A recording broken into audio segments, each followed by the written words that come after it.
There are moments when we wake up and don't recognize our own life, as if we were on a familiar road that suddenly transformed into a dense forest where every path seems to lead nowhere. You know that feeling, don't you? That mental fog that settles, and when the answers you've always had start sounding hollow, when the plans that seem so solid crumble like sandcastles. When you find yourself asking, what now? Where do I go from here? It's like waking up in a house you've lived in for years and suddenly not remembering where the light switch is. Everything is in the same place, but something fundamental has changed. And that something is you. You've grown beyond the contours of the life you built. You've evolved beyond the answers that once made sense. And this can be terrifying. Because no one taught us that growing hurts, that evolution is uncomfortable, that discovering who we really are often means accepting that who we thought we were was just a rough draft. Take a deep breath for a moment. Feel that weight in your chest, that restlessness you might have tried to ignore. Allow it to be present, without judgment. You don't need to pretend everything is clear. You don't need to force a confident smile or an answer that doesn't exist yet. Because maybe, just maybe, this confusion you're feeling isn't a glitch in the system. Maybe it's not evidence that you're lost, behind, or failing at life. Maybe it's exactly what your soul ordered to wake you up, to pull you out of autopilot, to invite you into a deeper conversation with yourself. Maybe it's the beginning of something beautiful. Rick Rubin, the legendary music producer, once said something that changed my perspective on everything. Creating is not about doing. It's about allowing something more truthful to reveal itself. And today, I want to share with you why your current confusion might be the portal to that revelation. Why what you're living through now isn't confusion, it's gestation.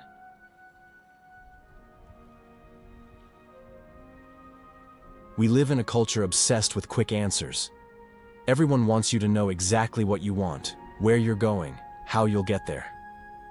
LinkedIn is full of people proclaiming their next steps.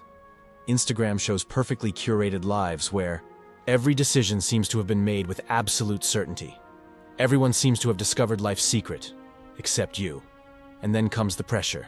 The internal pressure, cruel and constant. You should know this.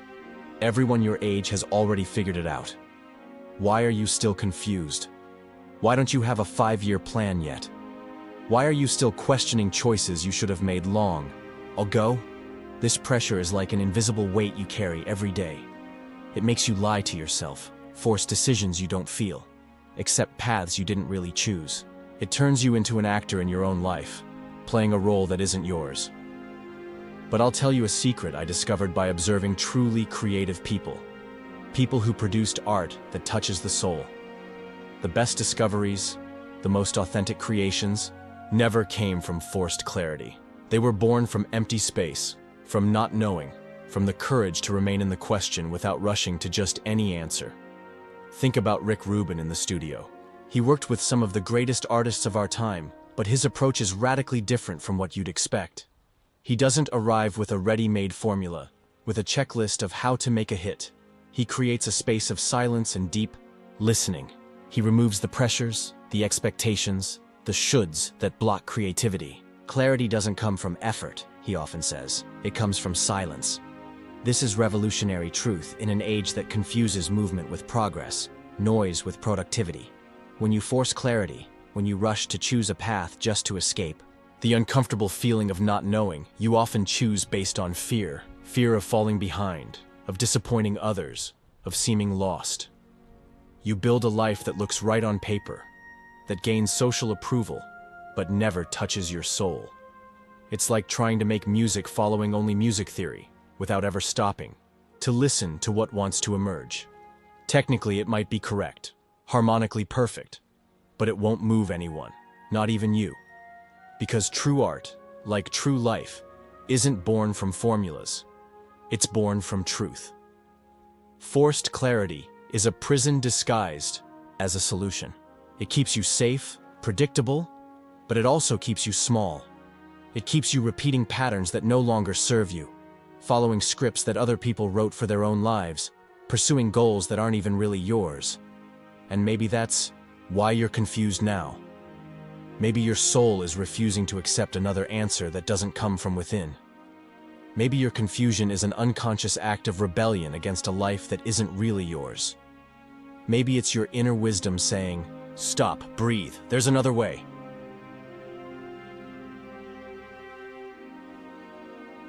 Rick Rubin has a unique approach in the studio that revolutionized the music industry. While other producers arrive full of preconceived ideas, with tested and approved formulas, he arrives empty. Deliberately empty.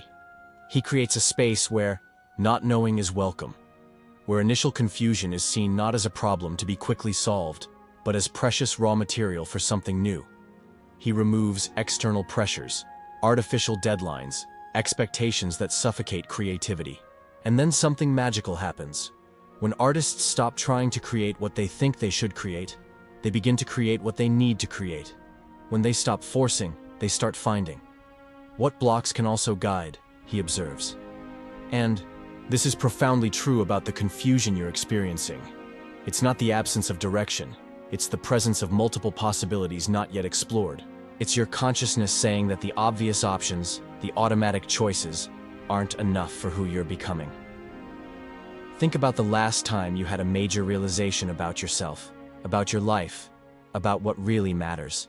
I bet it didn't come when you were safe and certain about everything, when your life was flowing on autopilot. It came in a moment of questioning, of not knowing, of being open to seeing things in a completely new way. These realizations never come on demand. You can't force them with positive thinking or strategic planning. They emerge when you create inner space, when you stop trying to control everything and allow your deeper wisdom to manifest. Confusion is fertile ground because it breaks your old certainties, and old certainties are like compacted soil. Nothing new can grow there. You keep repeating the same patterns, making the same decisions based on the same assumptions, expecting different results. It's a subtle form of insanity. But when you're confused, when your usual references no longer work, when the maps you use to navigate life suddenly seem outdated, a space opens, a sacred space where the new can emerge, where parts of you that were dormant can awaken, where possibilities you never seriously considered can reveal themselves. It's like when an artist looks at a blank canvas. That initial moment can be anguishing. So many possibilities, no certainty about which will be the right choice. But it's exactly in that empty space, in that total openness, that true creation happens.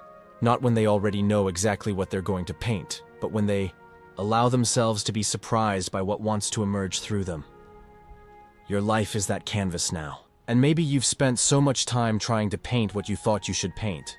The right career, the appropriate relationship, the approved version of yourself, that you forgot what it's like to let something genuinely yours emerge. Confusion is the invitation to return to beginner's mind, to look at your life with fresh eyes, as if seeing it for the first time, to ask questions you haven't asked in years, or maybe have never asked. What really moves me when no one is watching? What would I do if I knew I couldn't fail? What would my life look like if I stopped trying to impress others and started impressing my own soul? These questions can be scary, because your honest answers might reveal that you've been living someone else's life, pursuing someone else's dreams, trying to fit into a mold that was never made for you. But they're also deeply liberating, because your answers might reveal who you really are when you stop pretending, when you stop performing, when you finally allow your truth to surface.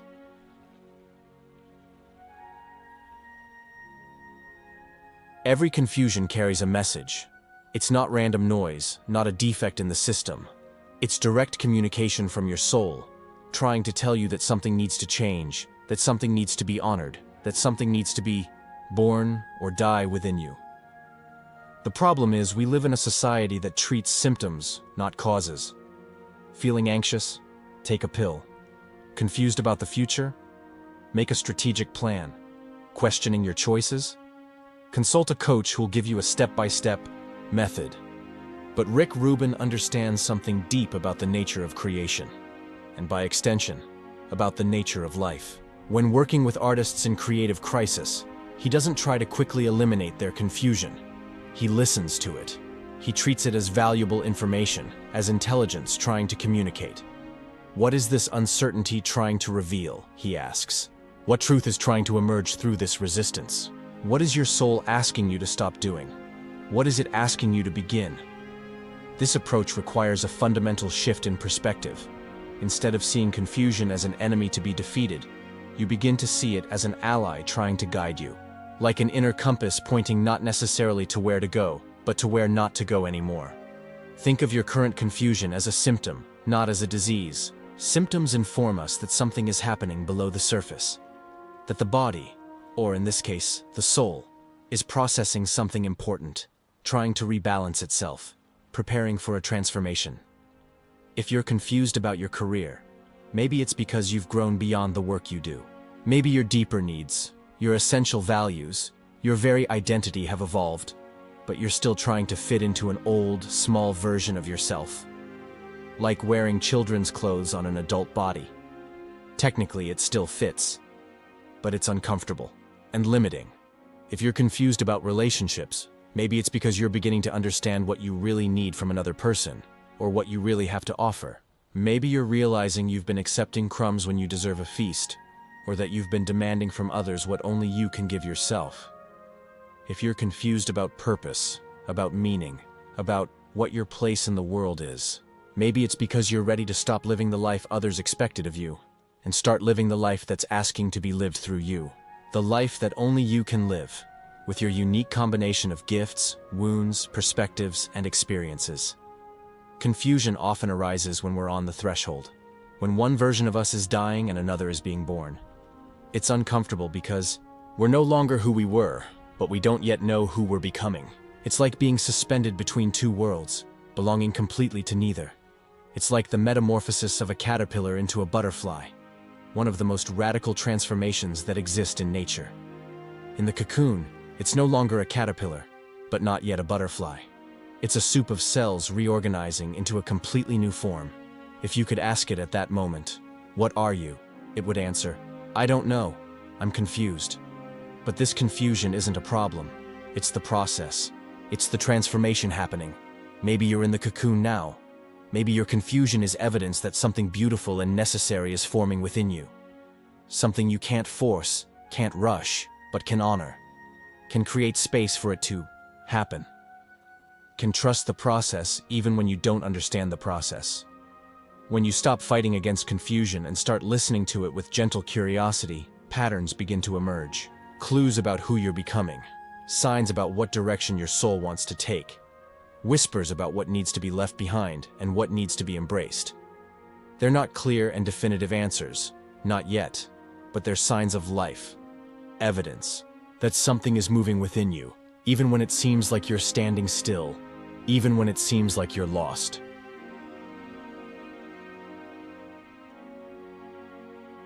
There's a crucial difference between creative confusion and paralyzing anxiety. One opens doors, the other closes them. One connects you to infinite possibilities. The other traps you in mental loops that lead nowhere. One is expansive. The other is constricting. One invites you to dance, the other paralyzes you in fear. Rick Rubin understands this difference deeply. Decades of working with artists in all stages of creative crisis taught him to distinguish between the kind of uncertainty that is fertile and the kind that is destructive. In the studio, he cultivates what we might call conscious uncertainty. A state where you don't know where you're going, but you're completely present on the path. Where you don't have the answers, but you're open and available to them when they decide to appear. It's like the difference between being lost in a forest with panic, running in circles, and being lost in a forest with curiosity, observing what's around, paying attention to natural signs. The first leaves you exhausted and more lost. The second can lead to unexpected discoveries. Creative confusion has a quality of openness, of receptivity. You feel like a sensitive antenna picking up signals you can't completely decode yet, but that you know, deep in your being, are important. There's a subtle sense of movement, even when it seems nothing is happening, of something reorganizing within you, like puzzle pieces rearranging into new patterns. This creative confusion comes accompanied by gentle, almost childlike curiosity. What is this trying to show me? What door is opening? What possibility is emerging? It's the curiosity of a scientist faced with a new phenomenon, not the urgent demand of someone in panic. Paralyzing anxiety, on the other hand, has a quality of closure, of contraction. You get stuck in vicious mental loops, ruminating the same worries repeatedly without getting anywhere. It's like a scratched record playing the same dissonant note infinitely. There's a sense of stagnation, of running in the same place, of effort without progress. This anxiety comes accompanied by urgent and impossible demands. I need to know now. Why can't I solve this? Everyone has figured it out except me. It's the urgency of someone drowning, not the patience of someone learning to swim. How do you distinguish one from the other when you're in the middle of the experience? How do you inhabit uncertainty without drowning in it? First, observe your breathing when confusion appears. Creative confusion allows you to breathe deeply, even in uncertainty.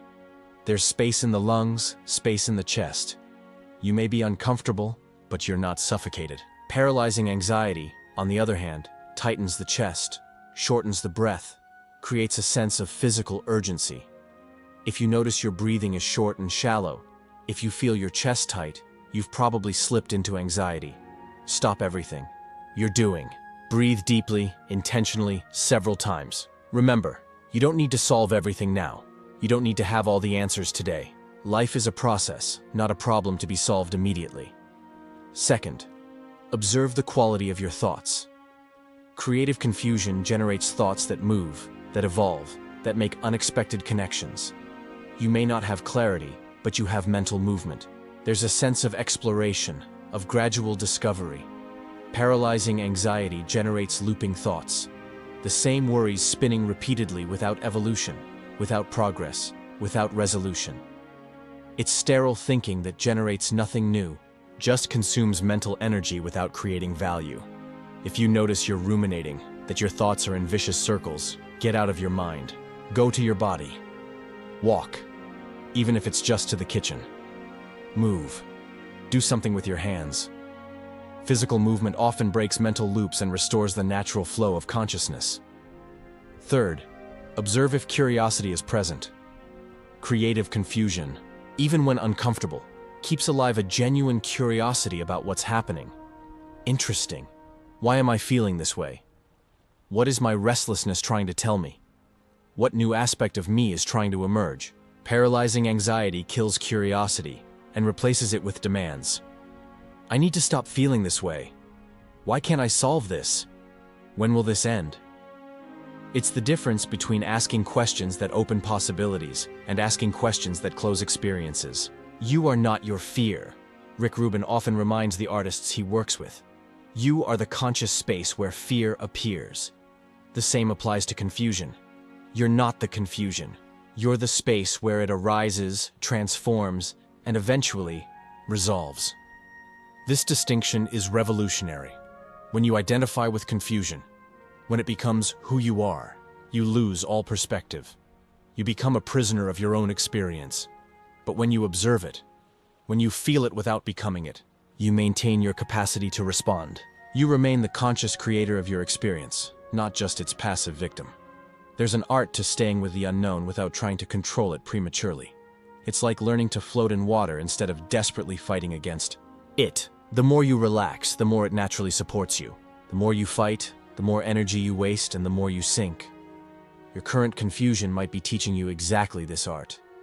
The art of trusting the process even when you don't understand the process. The art of remaining open even when you don't have answers. The art of being authentically yourself even when you're not absolutely certain who you are.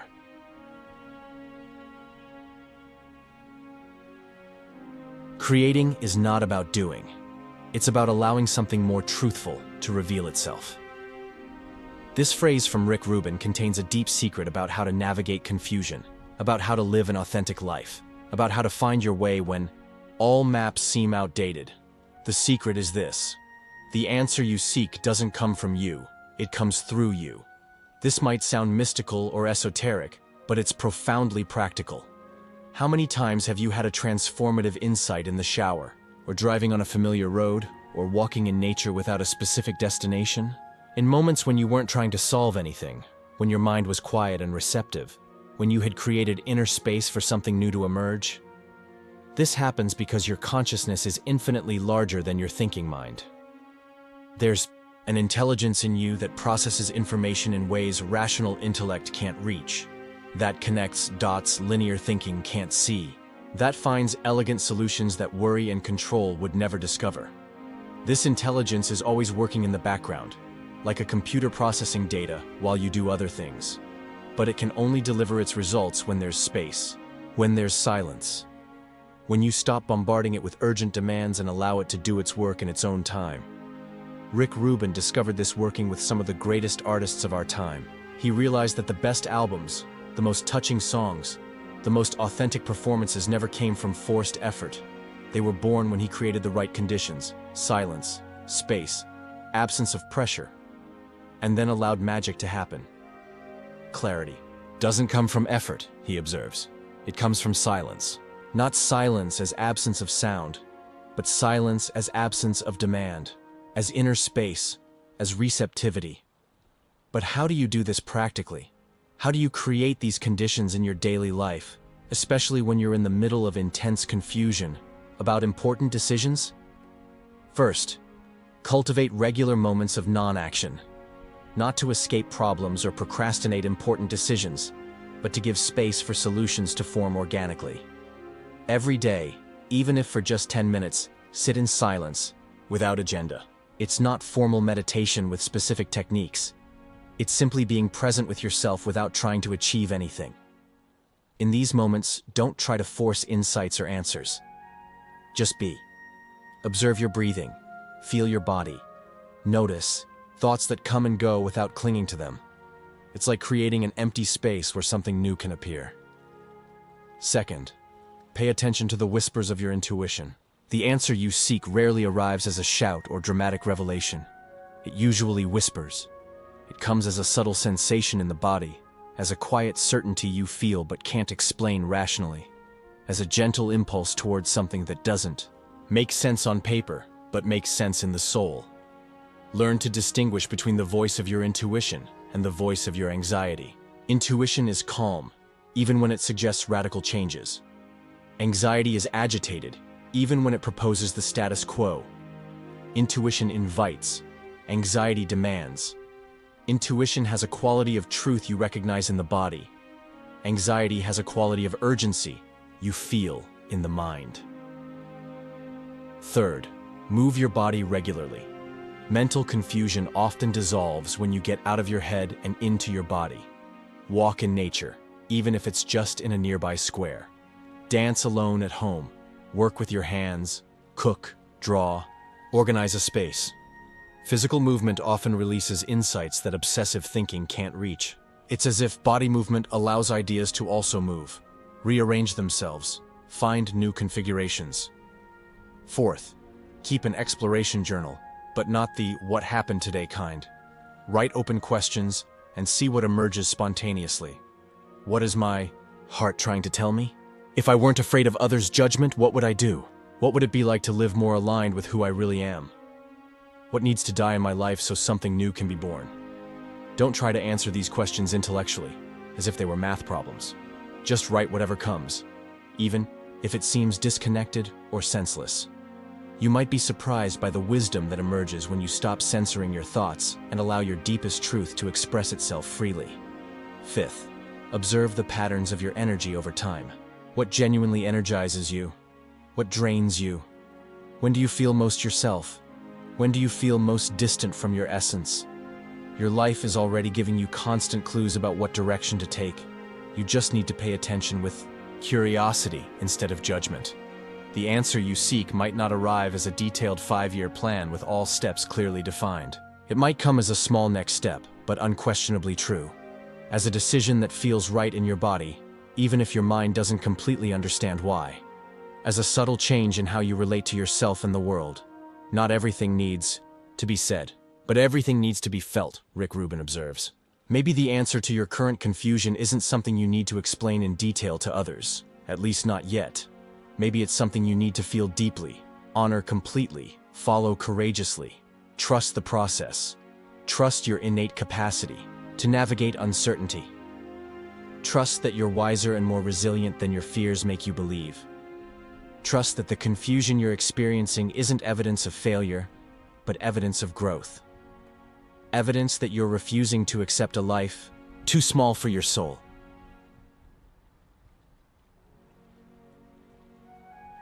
Here we are, at the end of this intimate conversation, and maybe you're still confused. And that's not just okay. It's perfect. It's exactly as it should be. Because we're not here to eliminate your confusion as if it were a disease to be cured. We're not here to give you a 5-step plan that will resolve everything by Friday. We're here for something much deeper and more transformative. To completely transform your relationship with uncertainty. To help you see that it's not evidence that you're lost, but sacred evidence that you're finding. Finding who you really are when you stop pretending. Your current confusion is sacred. Yes, sacred. It's the holy space between who you were and who you're becoming. It's the alchemical laboratory where a new version of you is being patiently created. It's the silent studio where the truest music of your life is being composed, note by note, breath by breath. Think of all the people you admire who created something genuine in the world, who lived authentically. I bet all of them went through periods of profound confusion, periods where old certainties no longer worked, where they had to let go of who they thought they were to discover who they really are. Steve Jobs was fired from the very company he created and spent years lost before returning to create his most innovative work. Leonard Cohen isolated himself in a monastery for years, confused about his purpose, before emerging with some of the deepest songs ever written. Even Rick Rubin went through crises where he questioned everything he knew about music, about creation, about his own identity. Confusion isn't the opposite of success. It's often the prelude to it. Not the superficial success our culture values, but the deeper success of living aligned with your own truth. You don't need to fit in. You need to express yourself, as Rick Rubin reminds us with a simplicity that cuts straight to the heart of the matter. And maybe your confusion is exactly that. Your soul courageously refusing to fit into molds that no longer serve, preparing fertile ground for a more authentic and full expression of who you really are when you stop performing for others. Take a deep breath once more. Feel your body in this chair, in this present moment. Notice that even confused, even uncertain about the future, you're here. Present, alive, conscious, capable of feeling, of questioning, of growing, of transforming. This isn't small. This is extraordinary. Your confusion isn't your enemy trying to sabotage your life. It's your most intimate ally, trying to awaken you to possibilities you didn't even know existed. It's the cosmic midwife of a new version of you that's asking to be born, that's ready to be lived, that's waiting for your permission to manifest in the world. Allow yourself not to know. Not as giving up, but as opening. Not as weakness, but as courage. Not as a problem, but as a portal. Allow yourself to be completely in the process of discovering yourself, even when, especially when, you can't see the final result. Allow yourself to trust that, even without a detailed map, you have an inner compass that never fails. It might not show you the final destination, but it always shows you the next true step. And in life, as in artistic creation, you only need to see the next step to begin walking. And when the familiar pressure to have all the answers appears again, and it will appear because our culture is addicted to instant certainties. Remember this conversation. Remember that the most creative, most transformative, most genuinely beautiful moments of human experience were born not from arrogant certainty, but from the humble courage to remain open to the unknown. Remember that you're not alone in this experience. Millions of people around the world are living their own sacred confusion at this exact moment. They're questioning, seeking, transforming. They're learning the art of living without ready-made maps, of creating while walking, of trusting the process even when they don't understand the process. You're part of this invisible community of seekers, of questioners, of people brave enough to admit they don't have all the answers. And in this seemingly vulnerable admission lies your greatest strength. You're confused. And maybe, just maybe, that's exactly what you need to become who you came here to be. Confusion is the beginning of wisdom. Uncertainty is the cradle of creativity. Not knowing is the gateway to discoveries that will change not only your life, but potentially the lives of everyone you touch with your authenticity. Welcome to your confusion. It's wiser than it seems,